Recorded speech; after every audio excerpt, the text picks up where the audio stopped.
To get to the islands, there are boat trips from sea houses, an old fishing port on the northeast coast.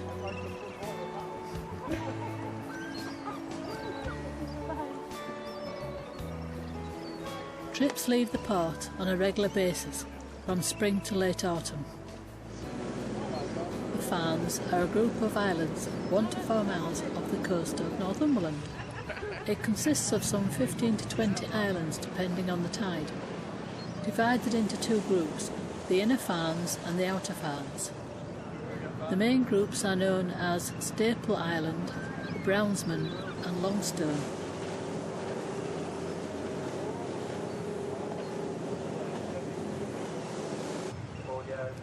The trips out to the Farnes take approximately 20 to 30 minutes. On arriving, you are overwhelmed by the number of birds on the cliffs.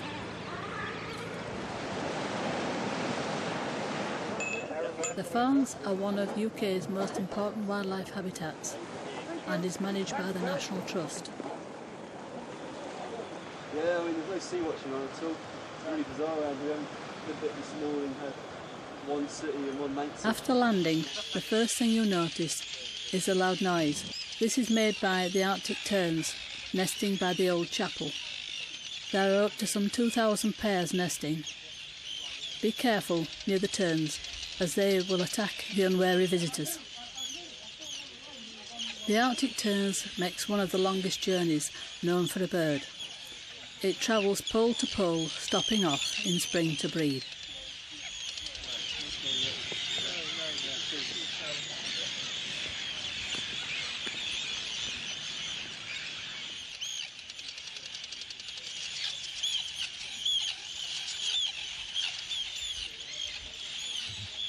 The first recorded inhabitants of the Farnes was son Aidan, who came from Ireland via Scotland, later to be followed by St Cuthbert. St Cuthbert introduced the first known bird protection law in 676, protecting the eider ducks and wild seabirds that nest on the islands.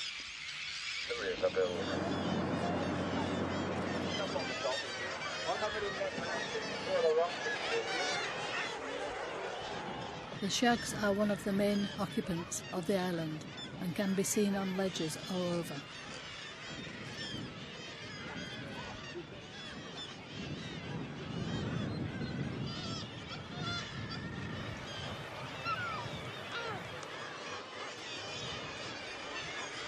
During the early days of spring, nest building and mating are the main occupation of the birds.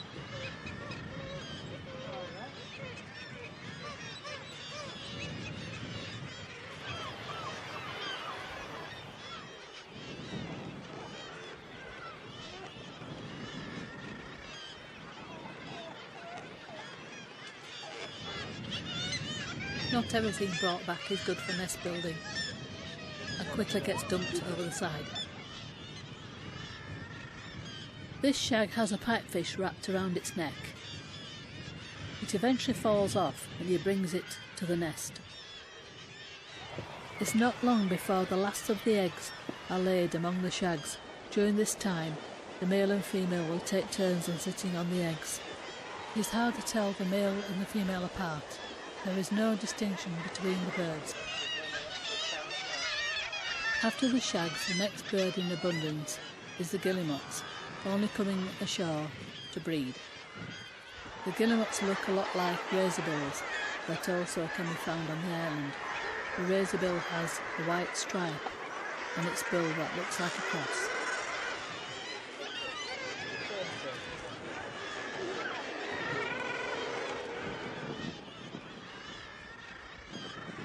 The cliffs are crowded by birds, and this can lead to scuffles among the population. Sometimes this can be intense.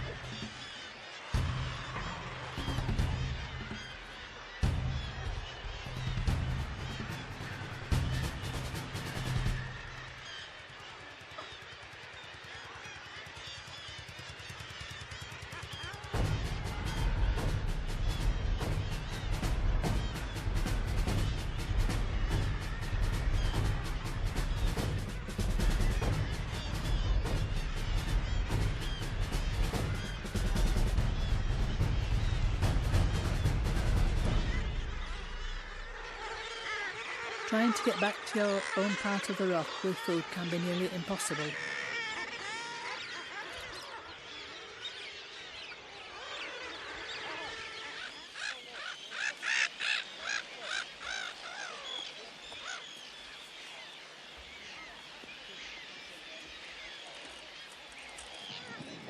If there's one bird that's been photographed a million times, it must be the puffin. With its brightly coloured beak, it acts like a beacon to the female.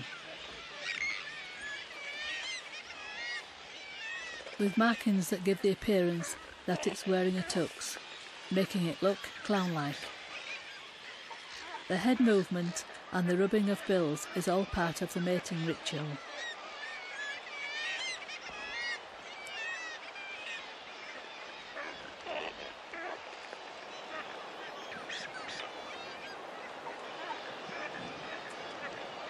With a population of 55,000 on the islands, this is another bird that only sees land when mating, laying their eggs in burrows up to 2 metres deep. You will be very lucky to see the chicks, as the young puffins will head for the sea under cover of night, only to return for breeding. Also, the puffin is one of the best fishermen, capable of holding up to a dozen fish in its beak at any one time.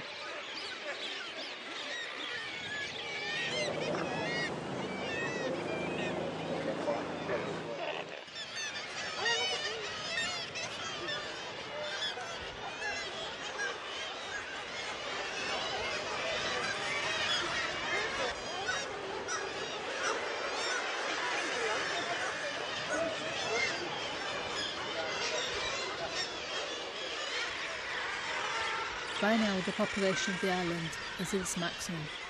Trying to locate your young is a daunting task.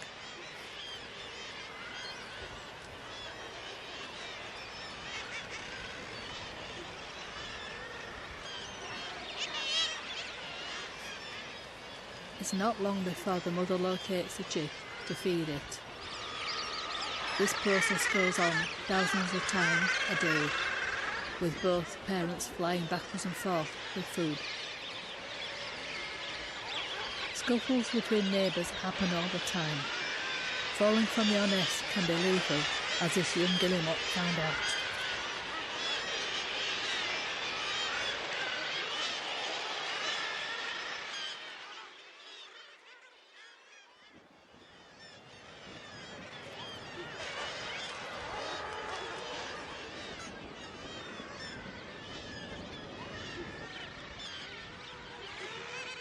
It's not long before all the chicks are hatched and looking like big balls of fluff.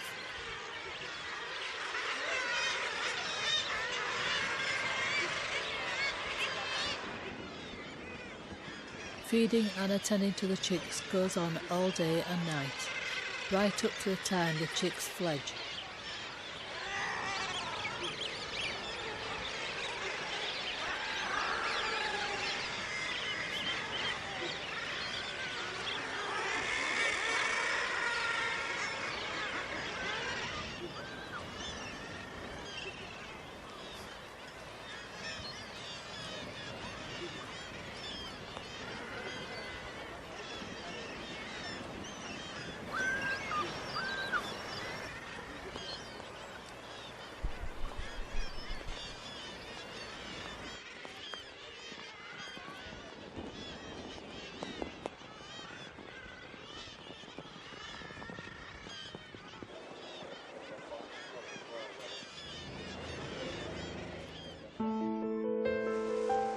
At the end of summer, the islands are just about empty. All the birds and young have left, not to see land until next spring.